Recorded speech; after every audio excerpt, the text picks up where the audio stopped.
kembali lagi bersama Minsai di channel seputar Bollywood.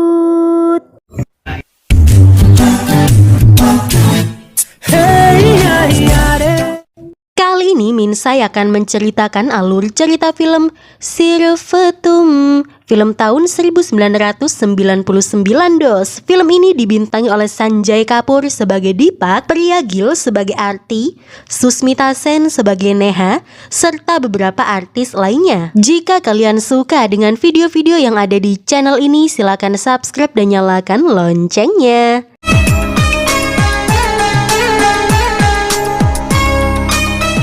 Film dibuka oleh seorang wanita muda berusia 23 tahun bernama Aarti dos. Aarti ini datang ke kota untuk mencari pekerjaan. Namun sayangnya, setiap lamaran pekerjaan Aarti selalu ditolak. Selama tinggal di kota, Aarti menginap di kos-kosan milik temannya yang bernama Jenny. Sebagai teman, Jenny selalu menyemangati Aarti. Jenny selalu meyakinkan Aarti kalau sebentar lagi Aarti akan segera mendapat panggilan kerja. Namun, Aarti sudah lelah. Belum lagi Aarti selalu diejek oleh kakak iparnya karena tidak kunjung mendapatkan pekerjaan. Saat ini Jenny dan Aarti ada di stasiun kereta api karena Aarti akan kembali ke desa dos. Jenny memastikan Aarti baik-baik saja sebelum meninggalkannya karena Jenny harus pergi bekerja saat itu juga. Ketika kereta baru saja berangkat, tas yang dipakai oleh Aarti dicopet. Tidak bisa berbuat apa-apa, Aarti hanya bisa menangis. Ijazah, kartu identitas, serta tiket kereta api Aarti ada di dalam tas itu. Untungnya ada seorang lelaki baik hati yang memberikan ongkos pada Aarti. Sampailah Aarti di desa dos. Baru saja sampai, Aarti sudah diejek oleh kakak iparnya. Pada sang kakak, Aarti bercerita tentang tasnya yang dicopet. Aarti mengkhawatirkan ijazah dan kartu identitasnya. Kakak Aarti berusaha menenangkan Aarti yang sedang menangis pada saat itu.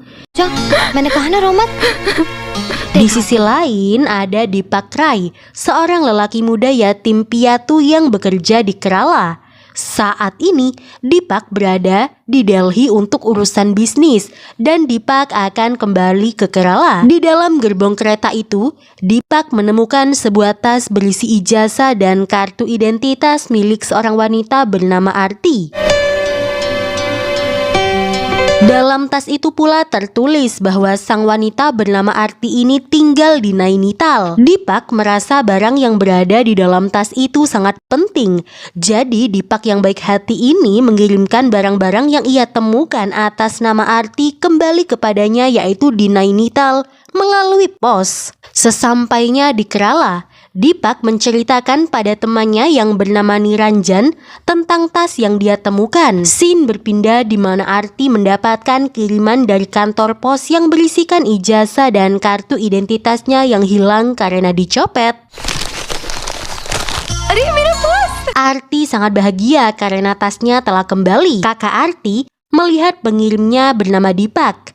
Kakak Aarti menyuruh Aarti untuk berterima kasih kepada sang pengirim, yaitu Deepak. Dengan bahagia, Aarti pergi ke toko kelontong untuk membeli amplop untuk surat yang akan ia kirimkan kepada Deepak. Surat ucapan terima kasih yang ditulis oleh Aarti sampai kepada Deepak. Niranjan yang merupakan temannya Deepak mengira surat itu berasal dari kekasihnya Deepak. Namun Deepak menyangkalnya. Deepak sendiri bekerja di perusahaan impor-ekspor dan sangat dipercayai oleh sang direktur. Deepak ditugaskan untuk turun ke lapangan. Saat turun langsung ke lapangan itulah Deepak bersih tegang dengan Akamsi alias anak kampung sini yang kerjanya malas-malasan. Akamsi itu tidak terima ditegur oleh Deepak. Malahan Akamsi di situ menantang Deepak. Ya boleh ya? Boleh. Berlalunya waktu, Deepak dan Aarti terus-menerus berkirim surat pada satu sama lain. Aarti mengetahui bahwa Deepak tidak memiliki siapa-siapa di hidupnya, dan Aarti merasa kasihan kepadanya. Arti menceritakan itu semua pada sang kakak. Kakak Arti menganggap Dipak sebagai pemuda yang baik, jujur, dan bertanggung jawab. Balasan surat yang dikirim oleh Arti dan Dipak semakin intens untuk satu sama lain. Meskipun mereka berdua belum pernah bertemu, ada ketertarikan timbal balik di antara mereka. Kakak perempuan Arti dan iparnya Arti cukup mendukung membalas pesannya Dipak. Begitu pula teman Dipak yaitu Niranjan. Bahkan Niranjan menilai Dipak dan Arti telah jatuh cinta namun mereka belum menyadarinya. Setiap harinya Arti dan Dipak sangat bersemangat menunggu balasan surat satu sama lain. Saking intensnya, Arti dan Dipak mengirim surat untuk satu sama lain. Arti sampai membuatkan sweater rajut untuk Dipak dengan hiasan lampu merah menyala. Dipak sangat bahagia mendapat hadiah sweater rajut dari Arti. Niranjan yang melihat itu sangat bahagia karena temannya bahagia. Dipak berkata bahwa dia akan memakai sweater itu saat menemui Arti supaya Arti mengenalinya. Niranjan sangat penasaran pada wajah Arti. Namun menurut Dipak, rupa atau wajah tidak menjadi masalah dan biarkan mereka melihat wajah satu sama lain ketika mereka bertemu. Akhirnya, Arti dan Dipak saling bertukar nomor telepon. Dalam suratnya, Dipak berkata bahwa dia akan menelpon Arti dari telepon umum. Ya karena memang pada saat itu tidak ada telepon genggam dos, yang ada ya telepon umum. Keesokan harinya Dipak pun menelpon Arti melalui telepon umum. Sayangnya Arti tidak mendengar suara Dipak karena saat itu sedang ada perayaan yang lewat, sehingga Arti tidak mendengar suara Dipak.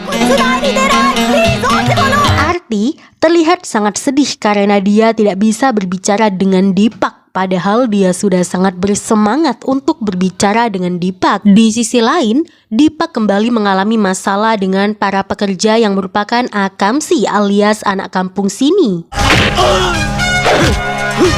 Dipak sampai bercerita pada Niranjan bahwa dia memutuskan untuk berhenti bekerja di situ. Niranjan menyarankan supaya Dipak membicarakan masalah ini dengan direkturnya.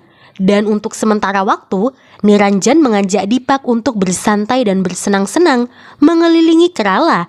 Karena setiap harinya Dipak selalu bekerja dan terus bekerja. Dipak mengikuti saran Niranjan dan mereka pun bersenang-senang menikmati keindahan Kerala. Sementara itu Arti akan kembali ke Delhi karena ada panggilan wawancara kerja. Arti meminta izin pada kakak dan iparnya. Iparnya Arti memberinya izin, bahkan memberi Arti uang saku karena Arti akan tinggal di Delhi selama 10-12 hari. Arti pun pergi ke Delhi tanpa memberitahu Dipak karena telepon umum yang ada di sekitar tempat tinggal Arti tidak dapat digunakan lagi. Di scene lain, Dipak memutuskan untuk mengundurkan diri. Sang direktur sangat berat melepas Dipak karena Dipak pekerja yang jujur dan disiplin. Dipak tetap kekeh untuk mengundurkan diri. Sang direktur pun menyarankan supaya Dipak pergi ke Delhi dan bekerja di sebuah perusahaan afiliasi miliknya.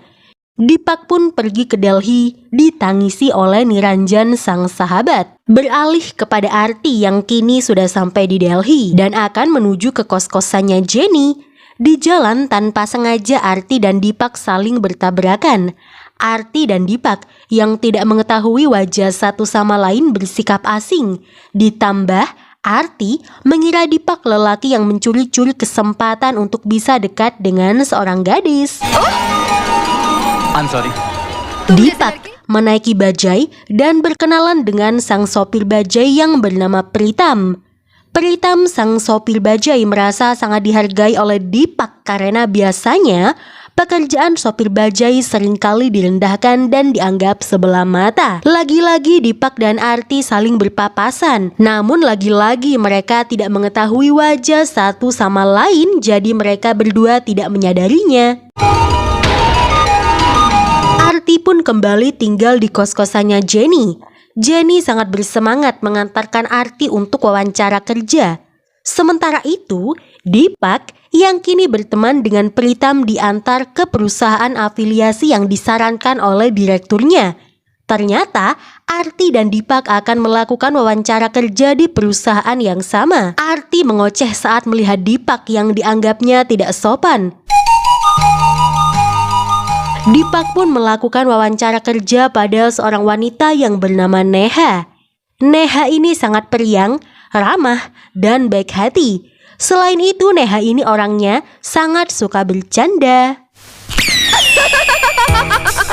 Neha memperkenalkan dirinya sebagai direktur utama perusahaan dan saudara laki-laki Neha telah merekomendasikan seorang lelaki bernama Dipak untuk bekerja di perusahaan afiliasi itu. Dipak terkejut dan tidak tahu sama sekali jika Neha adik perempuan dari direktur tempatnya bekerja di perusahaan sebelumnya. Pada pertemuan pertama itu, Neha sangat terkesan pada Dipak dan Dipak pun diterima bekerja di perusahaan afiliasi itu. Seorang pekerja lelaki bernama Ranjit ditugaskan oleh Neha untuk menunjukkan ruangan kerja Dipak. Di perusahaan baru itu Ranjit menjadi teman pertama Dipak. Ranjit ini tipe lelaki muda yang suka menggoda banyak wanita. Seorang wanita bernama Simran yang juga bekerja di perusahaan itu tertarik pada Dipak, namun Dipak sama sekali tidak tertarik pada Simran. Beberapa hari kemudian, Dipak dan Arti kembali bertemu saat mereka sedang berdoa di kuil yang sama. Arti tidak suka melihat Dipak dan mengira Dipak terus-menerus mengikutinya. Sampai-sampai Arti membentak Dipak di depan umum. तुम कौन होते मुझे फूल देने वाले?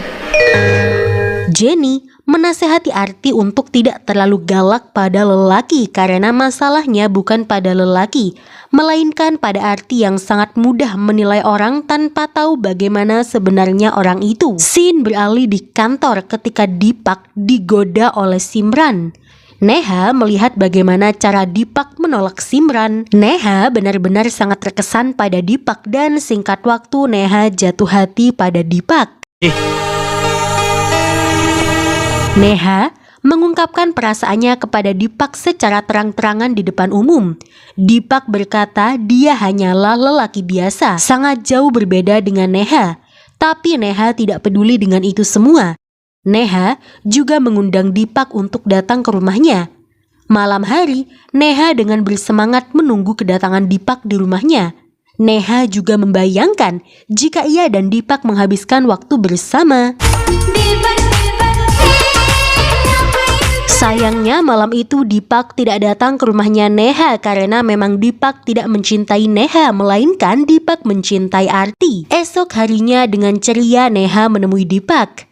Dipak meminta maaf kepada Neha karena dia tidak datang ke rumahnya Neha tadi malam. नहीं मैडम, मैं नहीं जानता. Neha kembali mengundang Dipak untuk datang ke rumahnya malam ini. Pulang kerja, Dipak bersama Ranjit pulang naik bus dan disitulah lagi dan lagi Dipak berpapasan dengan Arti. Lagi dan lagi pula, Arti memandang tidak suka ke arah Dipak. वो देख, तेरा प्रेमी. Malam harinya Dipak pun mendatangi rumahnya Neha. Neha sangat senang karena Dipak datang. Disitulah Neha yang selama ini terlihat ceria menunjukkan sisi lemahnya kepada Dipak. Saat itu Neha kembali mengungkapkan perasaannya kepada Dipak dan bagaimana beberapa hari terakhir Neha selalu memikirkan Dipak sepanjang waktu. Dipak mengungkapkan bahwa dia tidak bisa mencintai Neha. Neha berpikir Dipak menolaknya karena mereka tidak setara. Neha sampai berkata bahwa setelah menikah dia akan tinggal di rumah dan Dipak yang akan menjalankan perusahaannya. Ia akan melakukan segalanya untuk memenangkan cintanya Dipak. Itulah yang dikatakan oleh Neha. Namun, Dipak berkata bahwa dia mencintai orang lain. Neha terkejut dengan apa yang dikatakan oleh Dipak. Neha sampai memohon pada Dipak, namun perasaan Dipak sudah untuk orang lain, bukan untuk Neha. Dengan lapang dada, Neha mengerti dan menerima penjelasan Dipak. Sebelum pergi, Dipak meminta maaf pada Neha jika ia telah melukai perasaannya Neha. Malam itu juga Dipak memutuskan untuk mengundurkan diri bekerja di perusahaan afiliasinya Neha. Dipak berpamitan pada Ranjit. Ranjit terkejut pada keputusan Dipak yang diambilnya secara mendadak. Deepak yang tidak memiliki tempat tinggal ditolong oleh Pritam sang sopir bajai. Esok harinya Neha terkejut melihat surat pengunduran Deepak. Neha yang biasanya terlihat bahagia kini terlihat sedih. Tidak hanya itu, Neha juga melihat sebuah surat dari Arti di atas mejanya Deepak yang kini sudah kosong tidak berpenghuni. Scene berpindah pada Arti dan Jenny yang berada di stasiun kereta. Jenny menasehati Arti karena tanpa alasan Arti memarahi lelaki yang ditemuinya. Arti berkata, dia tidak tahu kenapa dia memarahi lelaki tanpa alasan. Arti merasa bahwa dia mengenal lelaki yang dimarahinya, yaitu Deepak. Tapi Arti tidak tahu siapa lelaki itu. Arti pun kembali ke desa setelah berpamitan pada Jenny. चलो bye. Bye. Thank you. Bye. Sampai di desa, kakak Arti memberitahu Arti kalau ada surat dari Deepak. Dan dalam surat itu Deepak memberitahu Arti kalau dia sudah berhenti bekerja. Dan Deepak juga mengirimkan alamat terbarunya pada Arti. Di saat bersamaan, kakak iparnya Arti menyarankan agar Arti menikahi seorang lelaki dari desanya yang bernama Prem. Prem ini seorang pengusaha muda terkenal di lingkungannya dan mitra bisnis kakak iparnya Arti. Prem sangat tampan dan manis.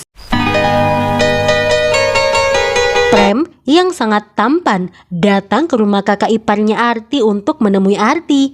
Minsai aja sampai terpesona oleh ketampanannya Prem. Terlihat Prem ini sangat sopan dan baik hati. Namun Arti dari raut wajahnya terlihat tidak menyukai Prem. Hello. Kakak perempuan Arti ingin Arti memilih pasangan hidupnya sendiri. Kakak ipar Arti hanya takut Arti mengambil keputusan yang salah karena Arti jatuh cinta pada seorang lelaki yang belum pernah ditemuinya. Prem berkata pada Arti bahwa sebelumnya dia sudah pernah bertemu dengan Arti. Dan dari pertemuan pertama itu Prem sudah jatuh hati pada Arti. Itulah sebabnya Prem datang ke rumah Arti untuk meminang Arti. Esok harinya Arti bertemu dengan Prem. Prem mengetahui tentang Arti yang jatuh hati pada seorang lelaki bernama Deepak. Arti memberitahu Prem bahwa dia tidak bisa hidup tanpa Deepak dan Arti memutuskan untuk kembali ke Delhi untuk mencari Deepak. Prem tidak ingin Arti terpaksa menikahinya dan tidak bahagia. Jadi Prem melepas Arti dan berdoa yang terbaik untuk mereka berdua. Ciao. Sementara itu, Arti terus meyakinkan kakak iparnya bahwa Deepak lelaki yang baik. Arti juga mengungkapkan keinginannya untuk pergi ke Delhi lagi mencari Deepak. Akhirnya, kakak iparnya Arti memberikan Arti izin. Pergilah Arti ke Delhi. Ketika Arti tiba di Delhi, hujan deras disertai badai pun turun. Arti pergi ke kos-kosannya Jenny, namun pada saat itu Jenny tidak ada di dalam kos-kosannya. Diguyur hujan, Arti menaiki bajai untuk mencari Deepak. Sayangnya bajai yang dinaiki oleh Arti mogok di tengah jalan, sehingga Arti harus naik bajai lain. Bajai lain yang dinaiki oleh Arti dikemudikan oleh Deepak yang saat ini bekerja sebagai sopir bajai untuk bertahan hidup. Arti dan Deepak tidak menyadari bahwa mereka sudah saling mengenal. Arti pun datang ke perusahaan milik Neha dan bertemu dengan Neha. Neha mengenali bahwa wanita yang duduk di depannya adalah Arti, wanita yang Deepak cintai. Di situ Neha menjelaskan pada Arti bahwa Deepak sangat mencintai Arti dengan tulus. Arti bertanya apakah Neha tahu di mana Deepak sekarang tinggal. Neha menjawab dia tidak tahu, namun seorang karyawan bernama Ranjit cukup dekat dengan Deepak. Mungkin saja Ranjit tahu di mana Deepak sekarang tinggal. Tetapi saat ini Ranjit sedang cuti, jadi Neha memberikan alamat Ranjit kepada Arti. Sebelum Arti pergi, Neha menitipkan salamnya untuk Deepak. Neha berkata, sampaikan salamku pada Deepak bahwa aku masih sangat mencintainya. उन्हें कहना नेहा आज भी उनसे Arti membalas, lupakan Deepak, dia hanya milikku. Setelah itu Arti pun pergi meninggalkan kantornya Neha sambil menangis. Masih diantar oleh Deepak, Arti mencari alamat Ranjit. Menemui Ranjit, Arti bertanya tentang Deepak, namun sama seperti Neha, Ranjit tidak tahu di mana keberadaan Deepak. Deepak saat itu menunggu di bawah. Melihat Arti kebingungan, Deepak merasa kasihan. Ditambah baju Arti basah kuyup karena hujan deras. Deepak pun menawarkan tempat tinggalnya supaya Arti bisa istirahat untuk sementara waktu. Setelah berganti baju di tempatnya Deepak, Arti pun kembali ke kos-kosannya Jenny, namun ternyata Jenny masih belum juga ada di kos-kosannya. Jadi Arti memutuskan untuk langsung ke stasiun kereta dan kembali ke desa. Saat itu Arti masih menaiki bajainya Deepak. Saat yang sama ketika Arti meninggalkan kos-kosannya Jenny, Jenny datang mengendarai bajai milik Pritam. Disitulah Pritam dan Jenny mengetahui bahwa teman mereka adalah Arti dan Deepak. You know. Saat Jenny baru turun dari bajai, Jenny mengetahui jika Arti baru saja meninggalkan kos-kosannya. Segera Jenny bersama Pritam berkendara ke stasiun kereta api untuk mencari Arti. Di scene lain, saat Deepak mengantar Arti ke stasiun, seseorang tanpa sengaja menumpahkan kopi ke kemeja yang dipakai oleh Deepak. Deepak pun melepaskan kemejanya, memperlihatkan sweater wol rajutan Arti yang dipakainya. Arti mengenali sweater yang dipakai oleh pengemudi bajai alias Deepak. Arti memanggil nama Deepak dengan lantang. Dan keduanya pun saling mengenali dan menyadari bahwa mereka telah mencari satu sama lain selama ini. Film Sirvetum berakhir dengan Arti dan Deepak berpelukan, sementara Pritam dan Jenny memandang mereka dengan gembira.